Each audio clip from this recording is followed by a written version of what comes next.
വളരെ എളുപ്പത്തിൽ തയ്യാറാക്കിയെടുക്കാൻ വേണ്ടി പറ്റുന്ന നല്ല ടേസ്റ്റി ആയിട്ടുള്ള സോഫ്റ്റ് ആയിട്ടുള്ള ഉണ്ണിയപ്പത്തിൻ്റെ റെസിപ്പിയുമായിട്ടാണ് ഇന്ന് വന്നിരിക്കുന്നത്.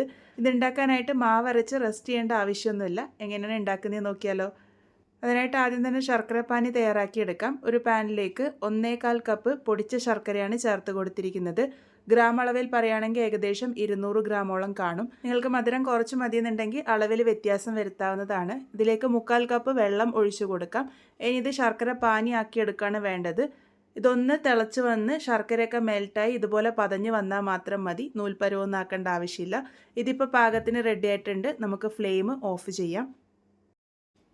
ഇനിയൊരു ബൗളിലേക്ക് 1 കപ്പ് അരിപ്പൊടി ചേർത്ത് കൊടുക്കാം. വറുത്ത നല്ല ഫൈനായിട്ടുള്ള അരിപ്പൊടിയാണ് ചേർത്ത് കൊടുത്തിരിക്കുന്നത്. നമ്മൾ സാധാരണ പത്തിരിപ്പൊടിക്കൊക്കെ ഉപയോഗിക്കുന്ന ആ ഒരു പൊടിയാണ് ഉപയോഗിച്ചിരിക്കുന്നത്.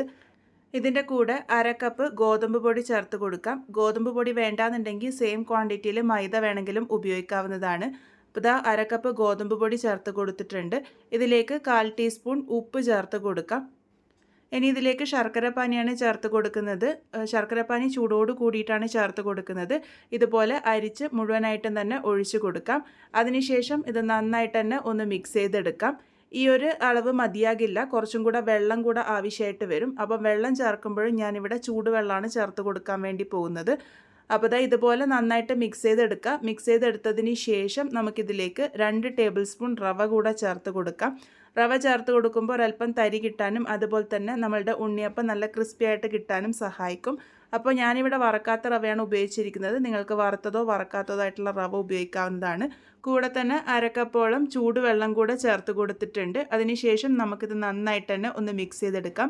വെള്ളം കുറച്ചായിട്ട് മാത്രം ചേർത്ത് കൊടുക്കാം. നമ്മൾ ഉപയോഗിക്കുന്ന പൊടിയിലെ വ്യത്യാസമൊക്കെ അനുസരിച്ച് വെള്ളത്തിൻ്റെ അളവ് അങ്ങോട്ടോ ഇങ്ങോട്ടോ ആവാനുള്ള സാധ്യതയുണ്ട്. ഈ ഒരു രീതിക്കുള്ള കൂട്ടാണ് തയ്യാറാക്കി എടുക്കേണ്ടത്. ഇനി ഇതിലേക്ക് 1 ടീസ്പൂൺ ഏലക്കാപ്പൊടി ചേർത്ത് കൊടുത്തിട്ടുണ്ട്. ഇതിപ്പോൾ ഏലക്ക പഞ്ചസാരയും ചേർത്ത് പൊടിച്ചെടുത്തിരിക്കുന്നതാണ്. അതുകൊണ്ടാണ് 1 ടീസ്പൂൺ ചേർത്ത് കൊടുത്തിരിക്കുന്നത്. ഇതിലേക്ക് 1 ടേബിൾ സ്പൂൺ കറുത്ത എള്ളും 1/4 ടീസ്പൂണിൻ്റെ പകുതി അളവ് ജീരകം പൊടിച്ചതും കൂടെ ചേർത്ത് കൊടുത്തിട്ടുണ്ട്. നിങ്ങൾക്ക് ചുക്ക് വേണമെങ്കിലും ഇതിലേക്ക് ചേർക്കാവുന്നതാണ്. എല്ലാം കൂടെ നന്നായിട്ട് ഒന്ന് മിക്സ് ചെയ്തെടുക്കാം. ഇനി ഇതിലേക്ക് തേങ്ങാക്കൊത്താണ് ചേർത്ത് കൊടുക്കാൻ വേണ്ടി പോകുന്നത്. ഏകദേശം 1 ടീസ്പൂണോളം നെയ്യെടുത്ത് കുറച്ച് തേങ്ങാക്കൊത്തിട്ട് നന്നായിട്ട് മൂപ്പിച്ചെടുത്തിരിക്കുന്നതാണ്. അത് ആ ഒരു നെയ്യോട് കൂടിയിട്ട് തന്നെ ഞാനിവിടെ മുഴുവനായിട്ടും ഒഴിച്ചു കൊടുത്തിട്ടുണ്ട്. അതിനുശേഷം ഇത് നന്നായിട്ട് തന്നെ ഒന്ന് മിക്സ് ചെയ്തെടുക്കാം. ഇനി ഇത് ചുടുന്നതിന് തൊട്ട് മുന്നേ ആയിട്ട് 1 പിഞ്ച് ബേക്കിംഗ് സോഡ കൂടെ ചേർത്ത് കൊടുക്കുന്നുണ്ട്. വളരെ കുറച്ച് മാത്രമേ നമുക്ക് ബേക്കിംഗ് സോഡ ആവശ്യമായിട്ടുള്ളൂ. അതും കൂടെ ചേർത്ത് കൊടുത്ത് നന്നായിട്ട് തന്നെ ഒന്ന് മിക്സ് ചെയ്തെടുക്കാം. ഇത് ചുടുന്നതിന് തൊട്ട് മുന്നേ മാത്രം ചേർത്ത് നല്ലപോലെ ഇളക്കി യോജിപ്പിച്ച് കൊടുത്താൽ മതി. ഞാനിപ്പോൾ ഇവിടെ എണ്ണ ചൂടാക്കാൻ വേണ്ടി വെച്ചതിന് ശേഷമാണ് ബേക്കിംഗ് സോഡ ചേർത്ത് കൊടുത്തിരിക്കുന്നത്. ബേക്കിംഗ് സോഡ ചേർത്ത് കൊടുത്തതിന് ശേഷം നല്ലപോലെ തന്നെ ഒന്ന് മിക്സ് ചെയ്തെടുക്കാൻ വേണ്ടിയിട്ട് ശ്രദ്ധിക്കണം. നമ്മളുടെ കൂട്ട് ഇവിടെ പാകത്തിന് റെഡി ആയിട്ടുണ്ട്. ഈ ഒരു രീതിക്കാണ് കൂട്ട് ആവശ്യമായിട്ടുള്ളത്. ഇനി ഇത് ചുട്ടെടുക്കാം. നേരത്തെ തന്നെ എണ്ണ ചൂടാക്കാൻ വേണ്ടി വെച്ചിരുന്നു. എണ്ണ നല്ലപോലെ ചൂടായി വന്നതിന് ശേഷം ഇതുപോലെ ഓരോ കുഴിയിലേക്കും ഏകദേശം 1/4 ഭാഗത്തോളമായിട്ട് കൂട്ട് ഒഴിച്ചു കൊടുക്കാം. ഇതുപോലെ ഗ്ലാസ്സിലാക്കി ഒഴിച്ചു കൊടുക്കുകയാണെങ്കിൽ പുറമേ ഒന്നും ഒട്ടും ആവാതെ ഈസി ആയിട്ട് നമുക്കിത് ഒഴിച്ചു കൊടുക്കാൻ വേണ്ടി പറ്റും.